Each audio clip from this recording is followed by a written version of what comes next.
premier point déjà, je suis Thierry Héniard, mais je ne suis pas responsable de la sécurité des systèmes d'information de la région Hauts-de-France, parce que c'est une région en construction qui est en train de s'organiser. Donc j'étais le RSSI de la partie lilloise, de la partie Nord-Pas-de-Calais. Voilà, avant de recevoir les foudres de ma direction générale, qui, je n'en doute pas, regardera la vidéo. Donc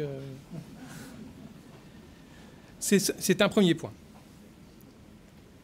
Et pour rebondir sur ce que disait Lionel, moi je suis plutôt issu de la méthodologie, donc je suis pas, bien que rattaché à l'informatique, je suis plutôt un méthodologue dans la conformité, etc. Donc tout ce qui a été dit sur les entreprises sont vrais, j'ai pas tout repris, parce que plein de choses, en fait, les collectivités sont des entreprises comme les autres, sont même peut-être parfois des petites, enfin c'est très large, puisque vous pouvez avoir, alors on va regarder le panel, vous avez dans notre panel, on a analysé les communes de plus de 30 000 habitants, les communautés de communes de plus de 10 000 habitants, les communautés d'agglo, urbaines et métropoles, et les conseils territoriaux, terme qui n'existe pas, mais enfin on l'a regroupé puisque ce sont les conseils départementaux et les conseils régionaux.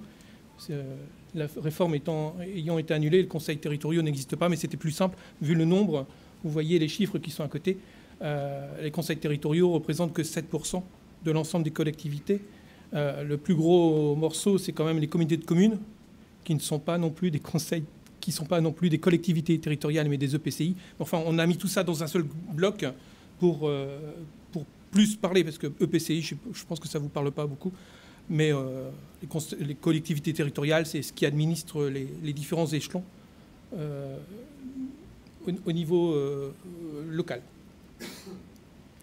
Donc, un point important, donc, comme je disais, oui, les collectivités territoriales sont des entreprises comme les autres, mais on a vraiment un panel très large. Les communautés de communes, c'est souvent des petites structures, des toutes petites structures, qui fédèrent des services pour les communes. Et les conseils territoriaux ont, eux, plus de moyens. Et on le verra d'ailleurs dans les chiffres, c'est vraiment flagrant. Il y a un écart assez important, voire énorme, entre les communautés de communes et à peu près le reste. Donc sur ce point-là, nous avons eu un taux d'acceptation de réponse de 16%. Donc il y a eu 1260 à peu près collectivités qui ont été questionnées et il y en a 203 qui ont répondu. Alors, des pratiques inégales, c'est comme je le disais tout à l'heure. Alors, on le voit déjà au niveau du profil de poste des personnes qui ont répondu. Dans les conseils territoriaux, on a à peu près 30-30-30 en termes de RSSI, DSI ou autres.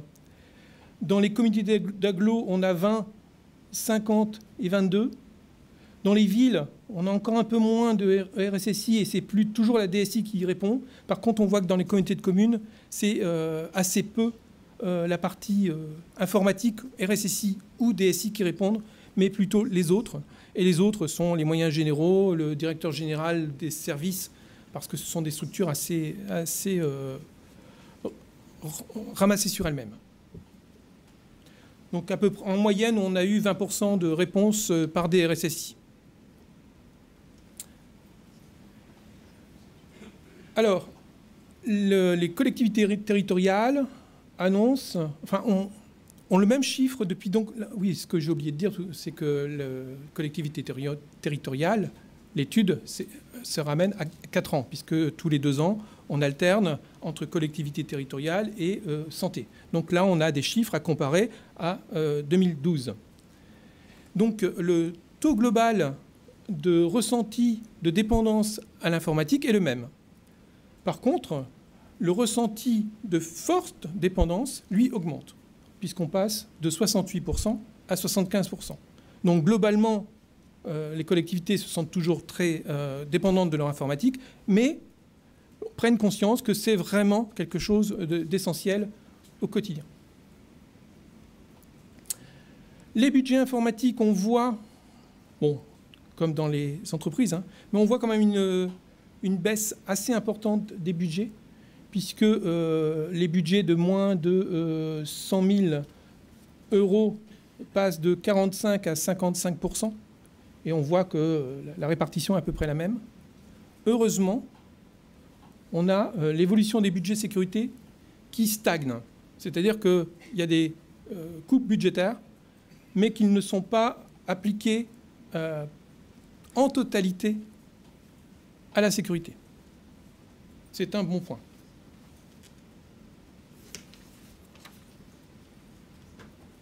Globalement, les collectivités nous répondent qu'il y a moins de projets et plus de contraintes. On voit donc la classification des projets où il y a des budgets sont les mêmes qu'il y a 4 ans, c'est-à-dire la mise en place de solutions, c'est ce qu'on voyait dans les entreprises, hein, la mise en place de moyens organisationnels, de la formation et de la sensibilisation, des contrôles et des audits. Donc on voit que globalement, c'est la même hiérarchie, mais il y a une baisse du taux global. Par contre, ce qui est intéressant, c'est à côté. C'est les freins à la conduite des missions de la sécurité système d'information. Là, on a le premier point, c'est le manque de personnel qualifié, qui était de 33% il y a 4 ans, et là, qui est annoncé à 47%. Les collectivités territoriales manquent de personnel qualifié pour gérer leur sécurité. Ça, je pense que les entreprises aussi, mais les entreprises ont peut-être plus de moyens pour attirer la sécurité. Mais c'est quand même un point important, puisqu'il faut le rattacher au suivant, c'est le manque de budget, qui était annoncé à 27% il y a 4 ans, et qui là est annoncé à 45%. C'est-à-dire que quand bien même on n'a pas les ressources en interne, on n'a pas non plus les financements pour aller chercher des ressources à l'externe. Et donc ça, c'est un vrai problème. Lié au troisième point, hein, qui est le manque de connaissances. Donc, de former les gens en interne. On ne sait pas de quoi on parle. On verra aussi sur les conformités, le RGS, la CNIL, etc. Les gens ne savent pratiquement pas de quoi ça parle. Il faut tomber sur quelques spécialistes qui vous diront « oui, oui, on est conforme », mais sinon, on n'en parle pas. Donc ça, c'est quand même des points importants.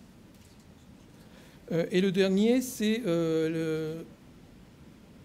qui a un peu évolué, c'est les réticences de la direction générale et des métiers ou des utilisateurs, bon, qui passent de 21 à 24%. Mais c'est quand même un point, si on n'arrive pas à aller solliciter la direction générale pour lui dire que l'informatique, enfin la sécurité, pardon, et pas l'informatique, c'est important, on n'aura pas les moyens, et puis on n'aura pas les ressources, et puis voilà, donc ça décline quand même pas mal.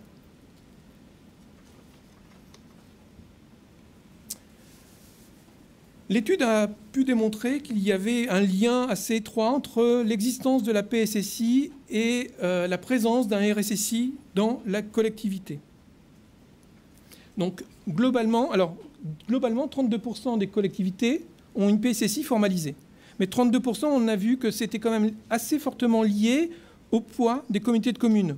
Donc c'est un chiffre relativement bas, mais si on décompose par type de collectivité, on voit que les conseils territoriaux ont à 52% une PSSI et que les comités de communes ne l'ont qu'à 22%. Par contre, on se rend compte que quand il y a une PSSI, souvent c'est qu'il y a un RSSI pour la porter. Pour la porter, pour la mettre en œuvre, pour la définir, pour la mettre en œuvre et la pousser. Avec, dans ce cas-là, dans 90% des cas, l'ADG qui a investi et qui a sponsorisé cette PSSI. Donc c'est vraiment une chaîne complète qui est intéressante de mettre en avant. Donc là, je pense qu'il faut aller... il faut que les autorités... dans nos collectivités soient sensibilisées, qu'on leur explique ce que c'est que la sécurité et peut-être justement ne pas laisser cette dimension-là aux informaticiens, puisque les informaticiens sont encore vus dans nos structures comme des centres de coûts. Donc, et c'est tellement plus simple aussi de le mettre à l'extérieur. On verra sur le niveau de cloud, bien qu'on en revienne en arrière.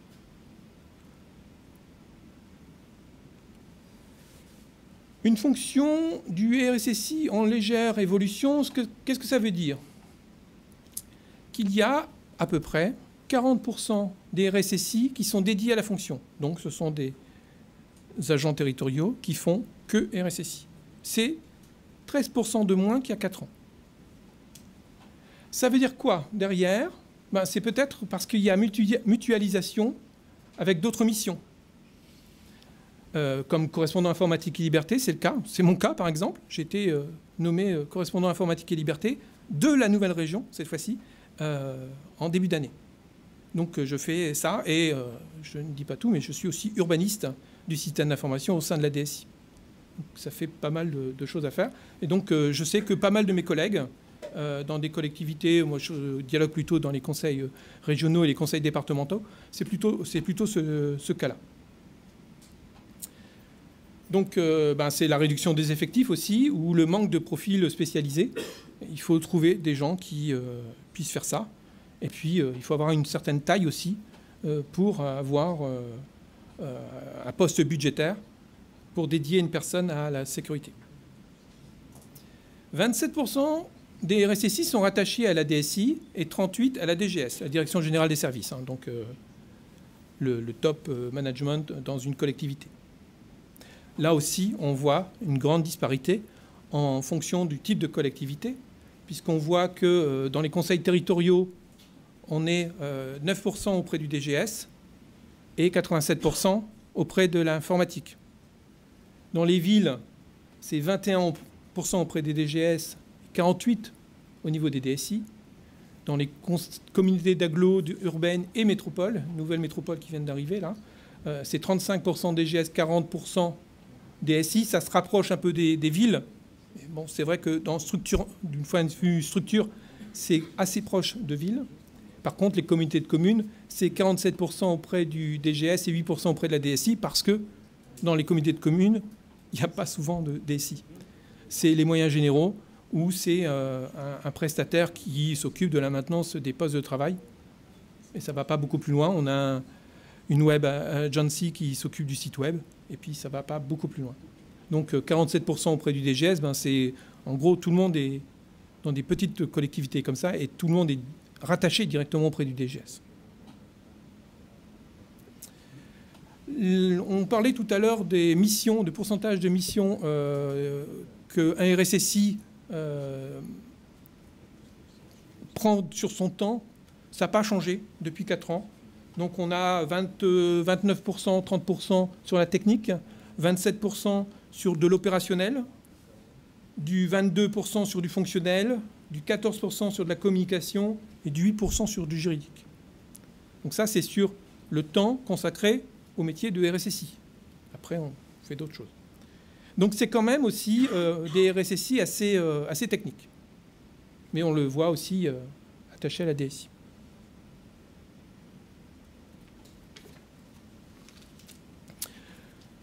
Sur la conformité et la charte, bon, un peu moins de 50% des collectivités ont une charte.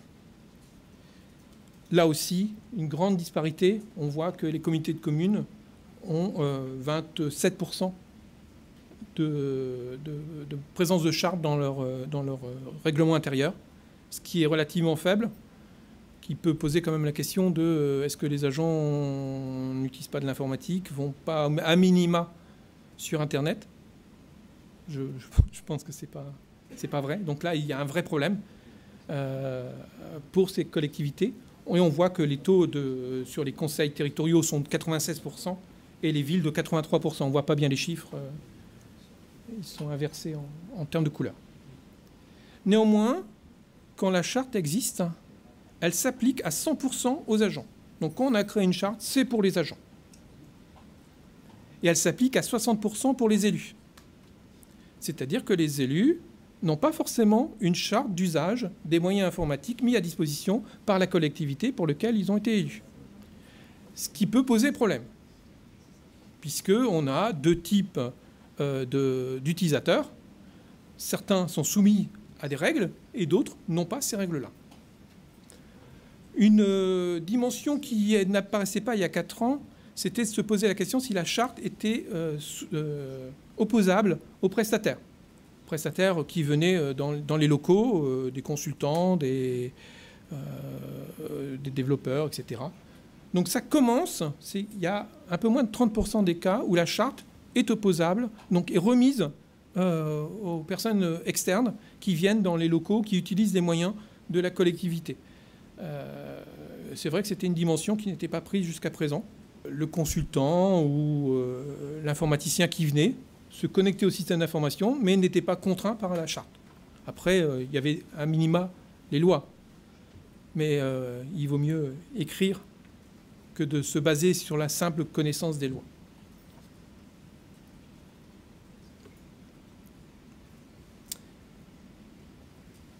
Comme pour les entreprises, on se rend compte que la gestion des actifs et la formalisation des risques est en recul, voire en net recul. En gros, on voit que l'inventaire des actifs total augmente un petit peu, partiel diminue un peu plus, et que la classification, par contre, elle baisse assez fortement de 5 points, donc de 50%, puisqu'on est de 5% aujourd'hui, on a baissé de 5 points, donc c'est qu'on était à 10% la fois dernière. Donc on était déjà bas, mais on baisse encore plus. Et la classification partielle, elle, est autour de 30%. En gros, les collectivités territoriales connaissent leurs actifs, mais ne savent pas vraiment l'importance de ces actifs. Donc, elles ont un tableau Excel des serveurs, mais ils ne savent pas vraiment à quoi peut se servir ce serveur ou ces applications. Alors pourquoi ? Parce que c'est un travail fastidieux, qui est difficile à maintenir dans le temps, parce que la classification, ça n'est pas un problème. On a vu, c'est principalement des DSI. C'est pas un problème de DSI, c'est un problème de métier. Il faut leur dire, voilà, on a changé, on a fait évoluer, les politiques ont changé, on a des nouveaux produits, on doit la relation citoyen, enfin un tas de choses que nous amènent les lois. Métier, c'est important ou pas. Or, pour les métiers, l'important, c'est de mettre en œuvre les politiques. Et ne pas... voilà, enfin, c'est aussi une histoire de vécu personnel. Hein. Quand on a un projet, l'essentiel, c'est que le projet arrive à la date demandée par les décideurs, les élus. Après, quand c'est un peu réduit dans le temps, la sécurité, ce n'est pas la priorité. Donc, savoir si c'est important ou pas, forcément, c'est important puisque c'est une décision politique. Et donc, comme je dis, les métiers sont assez difficiles à entraîner dans cette démarche. Néanmoins, un peu aussi, de toute façon, on a un schéma assez parallèle. Donc là, j'ai donné quelques chiffres, hein, vous en avez beaucoup plus dans le document final, puisque sur les 100 pages, on se partage 30% chacun. Donc il y a vraiment beaucoup plus de chiffres. Et l'idée, ce n'était pas de tout détailler ici, sinon je ferais, comme Lazaro, lire le document. Et je pense que ce serait un peu de trop. Donc il y a l'authentification forte par certificat qui a un taux d'adoption de 58%. Donc qui a augmenté de 57% en 4 ans. Donc oui, on commence à mettre en place au sein des collectivités de l'authentification forte. De même, le SSO, le Web SSO, qui reste un taux d'adoption de 30%, donc assez faible, mais qui a une progression de 50%. Donc on était à un tiers de moins. Un point important, c'est les outils d'automatisation de la gestion des droits d'accès, qui progressent. Donc on industrialise plus la gestion des droits d'accès. Point essentiel d'accès au système d'information. On a 36% pour des modèles d'habilitation. On a 33% pour les workflows d'approbation. Donc on rentre dans une organisation avec la RH. Et 24% pour le provisioning, pour là aussi poussé, je dirais poussé par la multiplication des outils qui commencent à peser lourd sur la gestion au quotidien des DSI. Donc il faut trouver des solutions pour pallier au manque de personnel. Donc le provisioning n'est pas, dans les collectivités, enfin, la mise en place de provisioning n'est pas un besoin de sécurité. C'est un besoin de rationaliser les processus RH, parce qu'on a moins de monde et qu'on a de plus en plus de produits. Mais néanmoins, la sécurité en profite. D'ailleurs, on voit derrière que la formalisation des procédures est en diminution. C'est-à-dire qu'on a mis en place des outils, mais on n'a pas formalisé les procédures. En gros, c'est comme si on s'appuyait sur les outils pour dire, bon, l'outil vient avec sa procédure standard, et je m'appuie sur la procédure standard, et c'est l'outil qui a la procédure standard. Mais je ne l'ai pas réfléchi, je ne l'ai pas rédigé. Ça, c'est flagrant. Donc on peut se poser la question si les RSSI, quand ils ont ce pouvoir-là, ou les DSI, ne font pas une trop grande confiance dans les procédures des outils de base. On se rend compte aussi que ça, c'est vrai encore plus pour les comptes des administrateurs. Donc, on formalise. Est-ce que les administrateurs sont devenus des utilisateurs comme les autres? Personnellement, j'en doute. Mais les réponses étaient flagrantes, là, vous verrez dans le document, où la mise en... le suivi des comptes des administrateurs est moins bien fait que pour les utilisateurs lambda. Et donc, les failles potentielles, les vulnérabilités potentielles, on sait bien que tous nos administrateurs ont quasiment accès à l'univers entier, au moins en interne.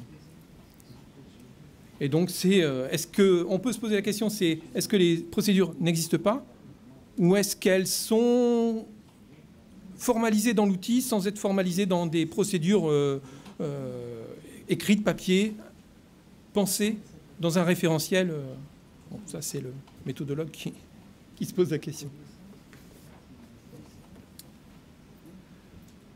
Donc, là, on a à peu près la rosace, la même qu'en entreprise. Donc, je ne vais pas aller beaucoup plus loin. La généralisation, on voit que sur la généralisation des terminaux mobiles, les antivirus, c'est moins généralisé. Donc, c'est à peu près la même rosace que les entreprises, mais en dessous des entreprises quand même.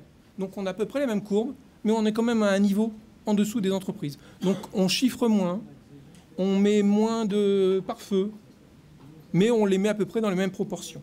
On voit que les IDS, IPS augmentent aussi légèrement, ou stagnent. Enfin, c'est du plus 1 point. Mais là, ça pose aussi le problème de... il faut des compétences. Ce n'est pas tout de déposer une IPS à une IDS. S'il n'y a personne pour regarder ce que ça donne, ben, je ne suis pas sûr que ça fasse réellement avancer la sécurité.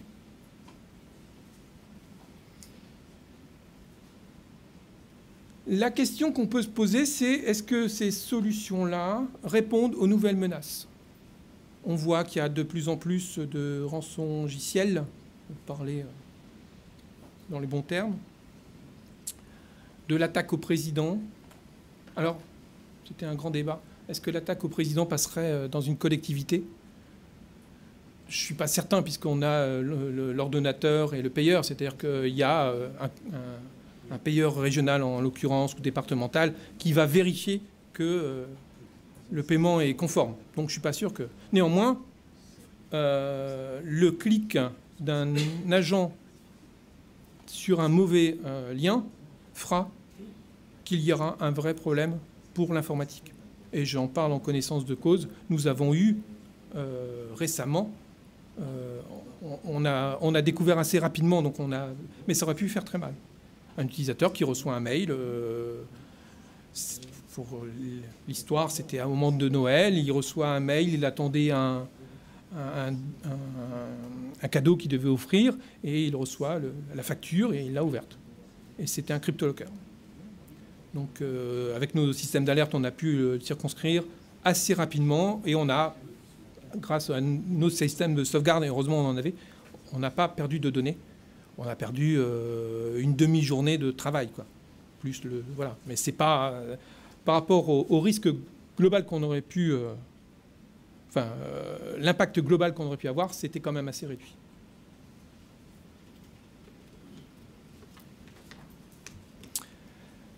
Toujours pareil, hein, par rapport aux entreprises, je pense qu'on va peut-être arrêter de faire les collectivités territoriales, on va s'appeler les grandes entreprises ou les entreprises.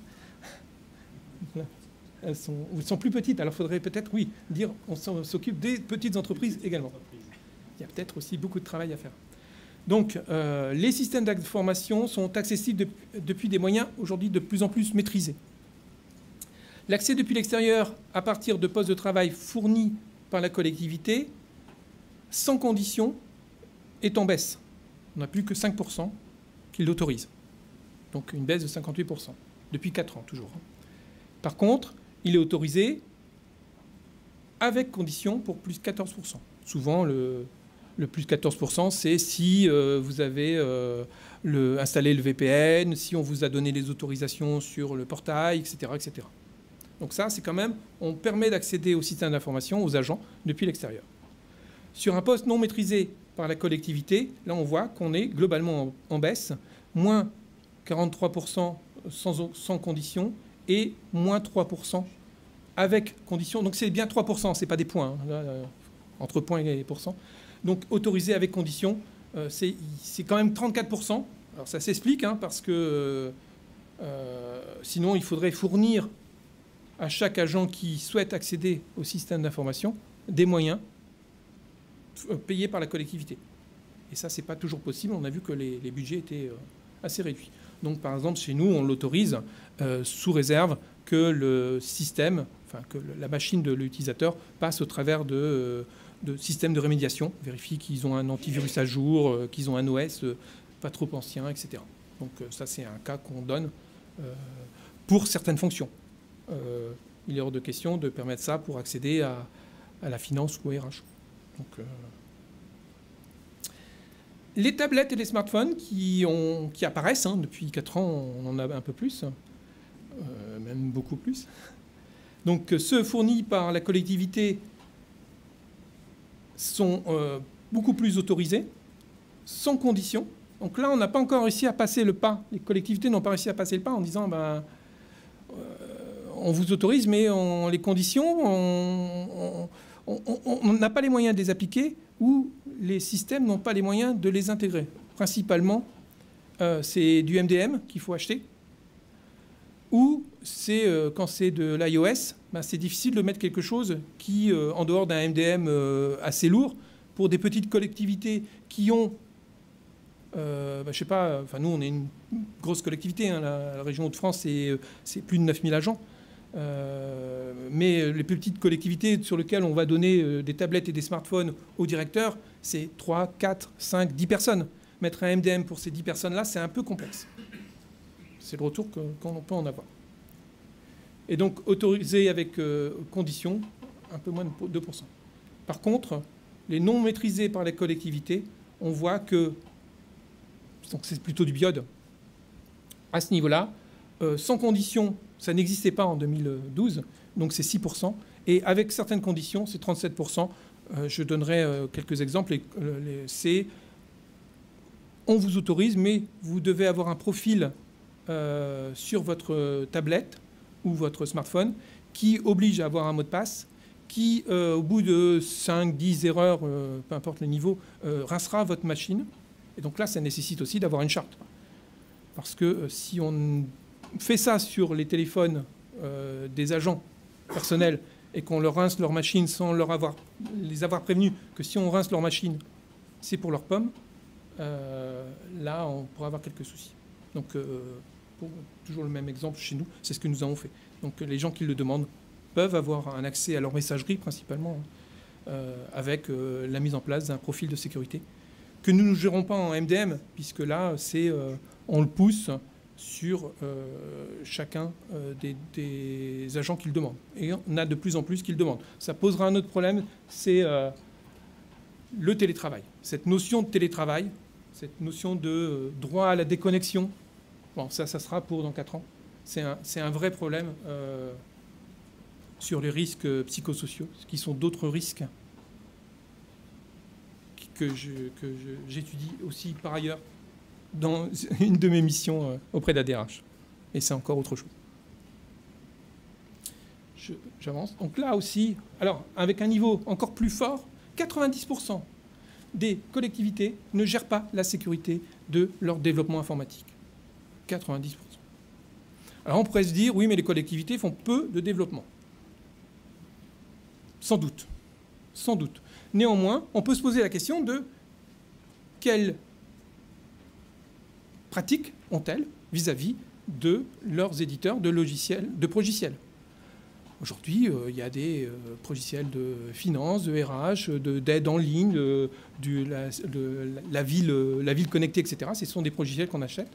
Et là, est-ce que les collectivités sont tout aussi attentives à marquer le développement sécurisé de ces éléments-là? On sait bien que les petites, comme je disais tout à l'heure, hein, les petites comités de communes, ben, elles vont avoir le web design sur leur site, hein, sera développé à l'extérieur, parce que on a vu que les dernières attaques ont pu défacer un certain nombre de sites, donc c'est qu'ils n'étaient pas bien sécurisés.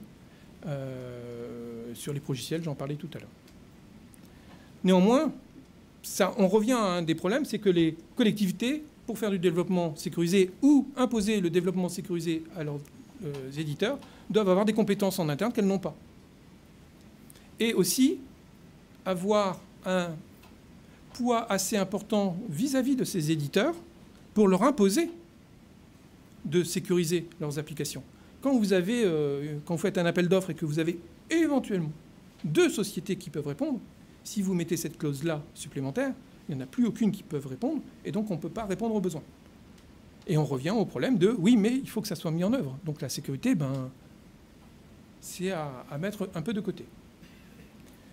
Donc elles sont contraintes à faire confiance aux éditeurs. Néanmoins, on parlait du règlement européen, où là, les collectivités territoriales se voient imposer ce règlement européen sur les données à caractère personnel. Elles devront mettre en place, elles sont dans le processus, donc elles devront appliquer ça au 28 mai 2018, et donc elles vont devoir travailler sur le privacy by design, sur les analyses de risque des données. Donc là, il y a un travail, alors on verra dans 4 ans, puisqu'on revient dans 4 ans, mais je pense que 2018, ce n'est pas dans 4 ans. Donc on a un travail, peut-être que le CLUSIF, entité cotère, a un travail de sensibilisation, de secouer le cocotier pour leur dire 2018, c'est demain. Et donc, et là, on n'est plus sur les petites amendes, hein. On est, rappelons-le, entre 10 et 20 millions d'euros.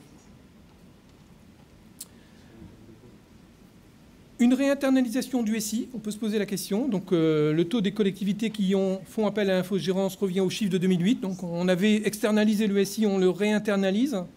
Donc il n'y a que 30% des collectivités qui externalisent. Par contre, le taux de recours des services dans le nuage par les directions métiers, avec plus ou moins l'assentiment de l'informatique, fait un bond de 123% en 4 ans. En gros, les métiers, comme la DSI n'a pas les compétences, les moyens, vont sur des solutions dans le nuage. Et on voit souvent des prestataires qui, dans une collectivité comme la nôtre, vont voir directement le métier en disant j'ai une solution SaaS. Donc c'est pas obligé de passer par votre DSI. C'est une solution SaaS, votre besoin fonctionnel est là, moi je vous réponds à votre besoin fonctionnel. Oui.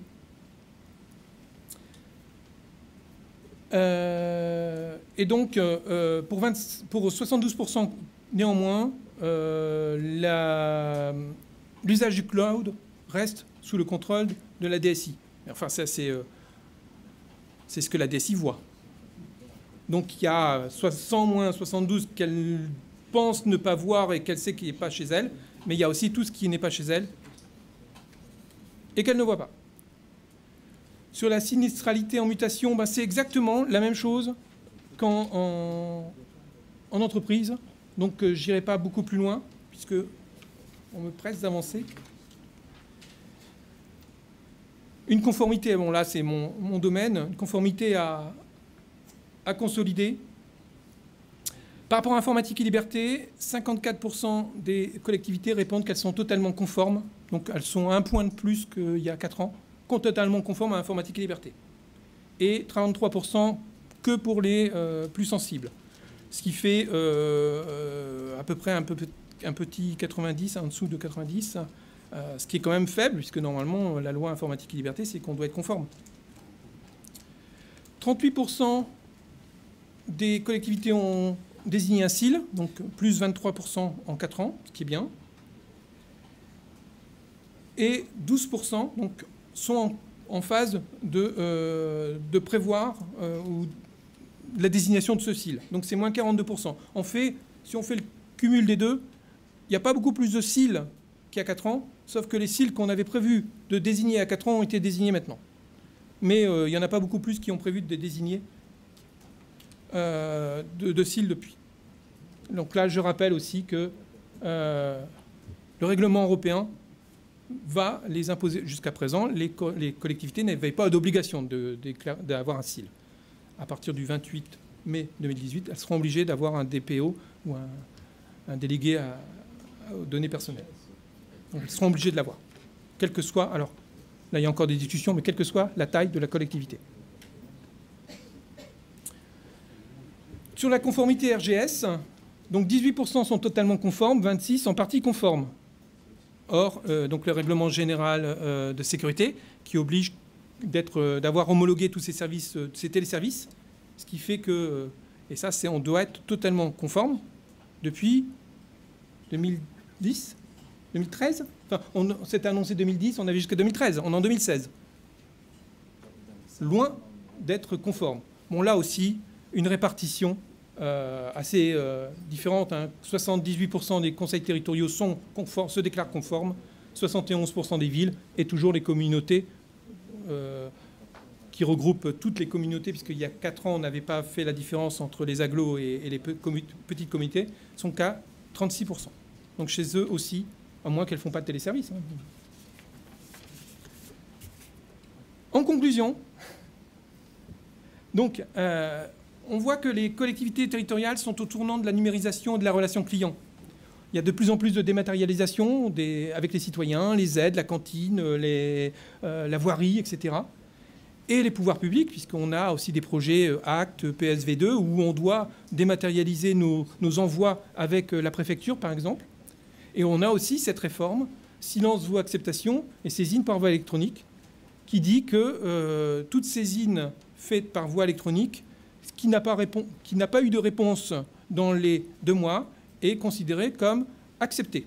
Sous réserve il y a plein de petits alinéas qui excluent un certain nombre de choses, mais ça pose quand même la question il faut quand même que j'ai une meilleure traçabilité, il faut que le mail qui est envoyé soit bien reçu, tracé, et envoyé à la bonne personne, parce qu'on a 2 mois pour répondre.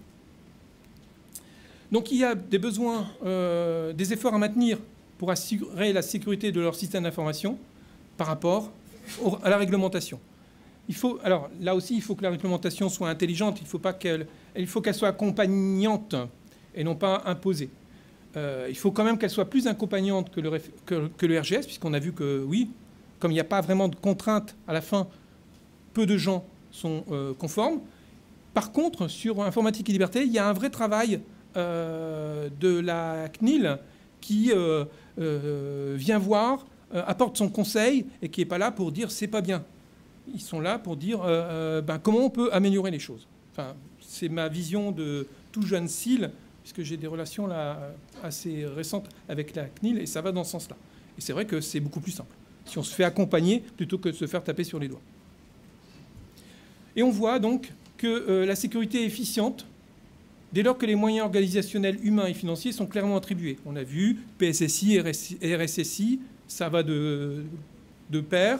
Quand la DG est sponsor, ça va de pair. Enfin voilà, il y a un certain nombre de choses. Et donc on peut se poser la question, les restrictions budgétaires ne doivent pas pour autant, les arbitrages sur les restrictions budgétaires doivent prendre en compte toutes ces nouvelles, tous ces nouveaux besoins et cette nouvelle dimension de numérisation des collectivités territoriales et de leur relation avec les citoyens. Voilà. Je n'ai pas fait beaucoup plus que Lionel. Merci à vous.